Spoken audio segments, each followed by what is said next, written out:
Hey everybody, this is Jennifer Schaus, and we're coming to you live today from Washington, D.C., and we're going to talk about GSA schedules, what to know before applying. We're joined with our friends from IQuasar for this special webinar, and it's special because it is our 700th government contracting webinar on our YouTube channel.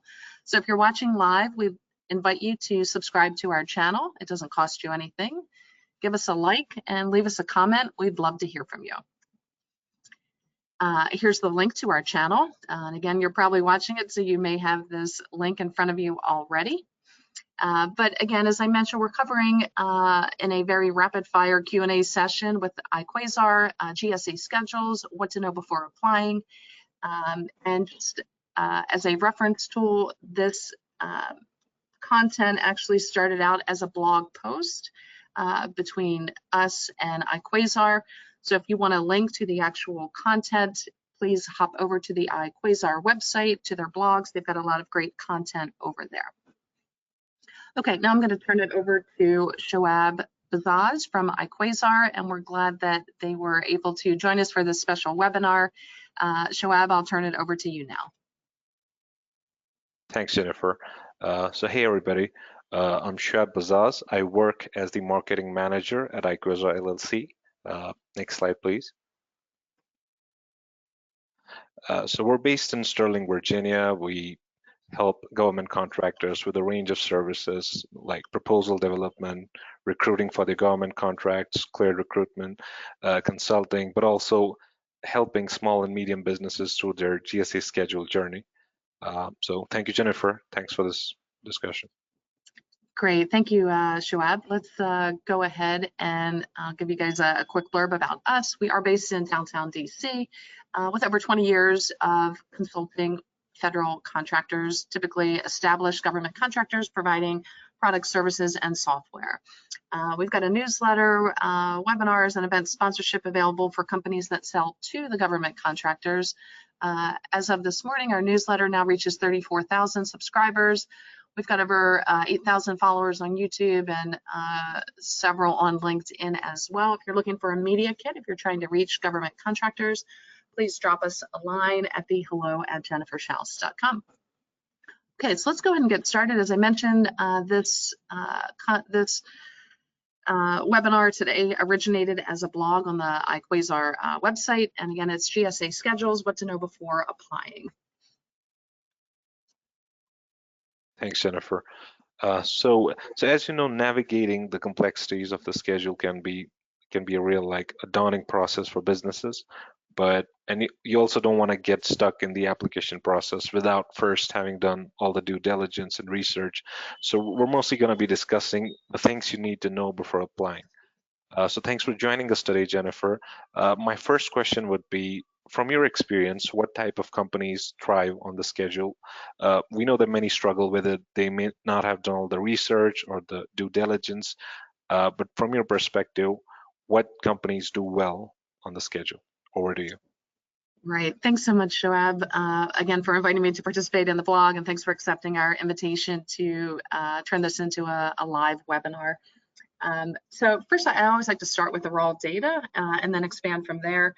So the latest statistics that we looked at, there's about 18 to 20,000 companies that hold GSA schedules, and more than half of them, about 60%, have zero sales through their schedule. Now, they may have millions of dollars in other contract vehicles or just direct awards, or even millions in their commercial contracts. But basically, my point is that a very small percentage of companies are doing the bulk of the work. So it's like the 80-20 rule. And you can download this data to see the goose eggs next to many of these companies' names as well. So again, the select few tend to be the large businesses as defined by SBA, but there are certainly some small businesses that are, in that small percentage of companies that are doing the bulk of the business. So again, it behooves anybody to conduct market research and being specific to your solution and what's purchased through GSA. All of this data is publicly available, which makes this sector so unique. So use the data that's out there. It only costs you your time to look at it, and it will serve you well if you do that due diligence and market research. But again, to answer the question, the companies that have done well or are thriving on the schedule, they have done this research. They've also had conversations either over the phone, in person, over email, to ensure that that's how their prospects and or current clients prefer to purchase. And they've also ensured that their prices would be competitive with the other GSA schedule vendors, which is really the primary focus of the schedule. They've got a sales process in place, so in their sales pipeline, they've got prospects, again, who prefer to use the schedule. And it's really that simple. You just want to use the data to make good business decisions in this sector. Makes sense. I also believe it's about if your target agencies actually use the schedule or not to make for acquisition or not. So in your opinion, what agencies rely most heavily on the GSA schedule, and what really makes it so important for them? Yep, and thanks again for the great questions here today. So I'm just going to go back to the raw data that's publicly available for your market research and suggest that the vendors really need to be specific about the opportunities that they're pursuing. So just because an overall department or agency shows a high volume of GSA scheduled purchases, for example, DoD, HHS, and DOE, these guys are the largest purchasers in the federal government, and it mirrors GSA as well. But just because you're selling to DoD, it doesn't mean that that's how your customer is going to purchase. You really need to drill down and be specific. And more specifically, I would say looking at the special item numbers, SIN numbers, which is how GSA categorizes their offerings. And there's about, I think it's 388 last time we counted, special item numbers available. So you can pull sales data for the last several fiscal years for those special item numbers and look at who is purchasing and, are there dips, are there spikes? And again, use that to make decisions, but it's really more complex than just searching on that one data point. Correct.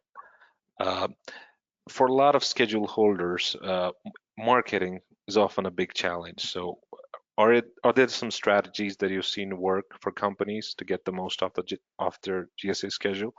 You could be a schedule holder and not market it right, and you could end up not getting the returns you want. So what do you recommend for schedule holders out there as far as marketing is concerned? Yeah, first and foremost, I'd say you absolutely need to be a credible company with a credible solution. You need to understand your customers, their needs, as well as the organizational environment, how they prefer to purchase, etc. So using the data to make your business and offering attractive and customize if possible, obviously, again, to meet your customers' needs. So, it's really reverse engineering to back into the solution that your customer wants. And that's how they're going to notice you. It's, whether you're selling used cars, new cars, homes, cupcakes, it doesn't matter. You really want to show your customers and prospects that you paid attention, you did your research to understand how they prefer to purchase and really what they need. So I could go into the weeds with this on tips and suggestions, and there's never going to be a silver bullet in this market or in anything in life for that matter. But there's obviously, several steps that vendors could take to ensure success.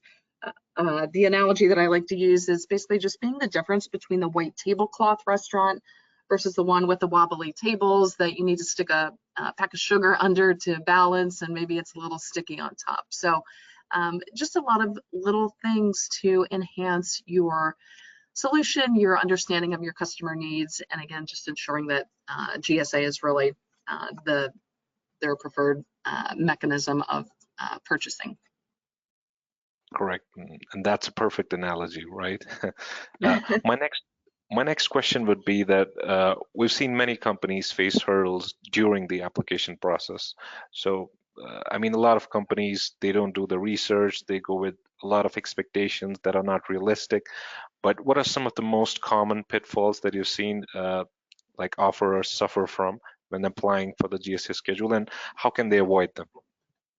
Sure. So I always say that there's premature execution of getting onto the schedule because companies have unrealistic expectations. Maybe they've done some market research, but what the piece that they miss is the most important, which is pricing. And that's really the biggest focus and the major component of the schedule. And it's the most important thing to really get right so that the schedule doesn't turn into a liability for your business. Because during the just your initial submission through to the pricing negotiation and post-award, there are terms, conditions, repercussions that you need to pay attention to.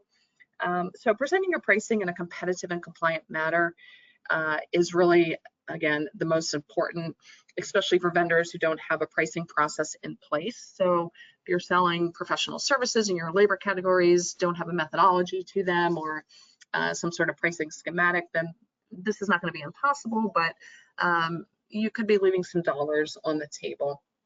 So you really want to ensure that your pricing has a refined process. And just the vendors need to understand the overall proposal requirements, disclosures, as I mentioned, the post-award pricing impact, having a schedule. Makes sense.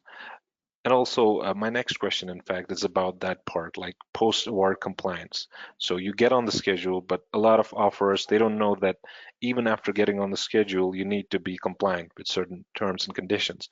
So what steps do you recommend for companies to ensure that they stay compliant with those requirements and actually make the most out of their schedule? Yeah, so companies that are already government contractors, either as a prime or a sub, are typically best suited for the schedule. And the reason I say that is because they're going to have a compliance program or back office reporting function in place. They understand the FAR flow down clauses.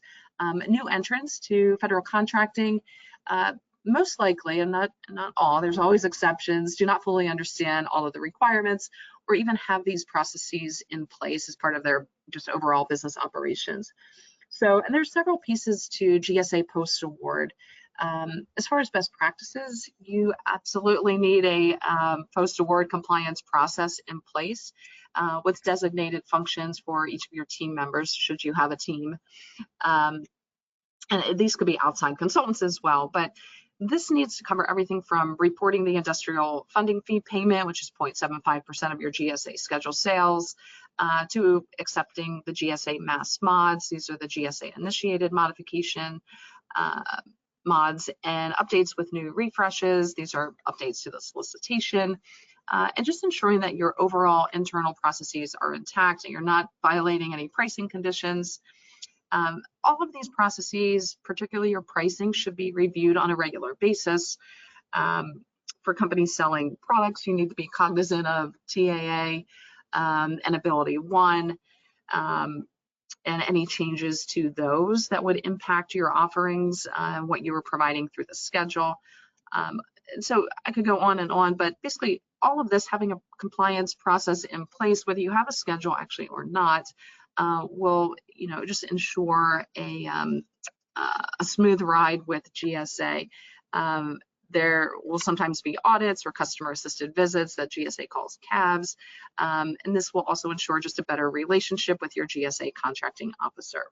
So it's not like you're just signing up for a contract vehicle and then suddenly your phone's going to ring and emails are going to come in with orders and the compliance piece will just take care of itself. No, you absolutely need a formal business development, marketing, sales process, as well as your back office compliance process in place.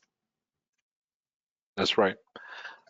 Thanks for those insights, Jennifer. That brings us to the end of this discussion. We hope our listeners gained a deeper understanding of the schedule and are possibly better equipped to decide if it's the right choice for them or not. We look forward to seeing more businesses succeed in the marketplace. I believe with the right guidance and support, it's completely possible.